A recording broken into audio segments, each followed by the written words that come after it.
In this video, you'll learn how to change the currency on your Phantom wallet. By following these steps, you will be able to view your wallet balance in your preferred currency, making it easier to manage your assets. First, ensure that you have the Phantom wallet open. You should already be on the main screen where your wallet balance is displayed. If you are not on the main screen, navigate there to begin the process. Next, locate and click on the settings option, which is typically found in the lower corner of the screen. This will take you to the settings menu, where various options related to your wallet are available. Once you are in the settings menu, look for the preferences section.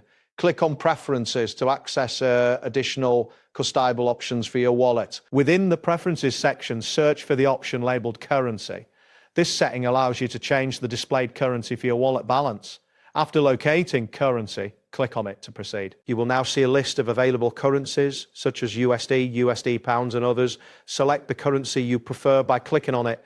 This action will set your wallet to display balances in the chosen currency. After making your selection, you can close the settings menu.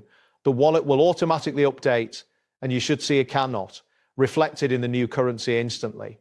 This immediate update helps you keep track of your assets in the currency you're most comfortable with. That wraps up today's guide. Thanks for watching, and catch you in the next tutorial.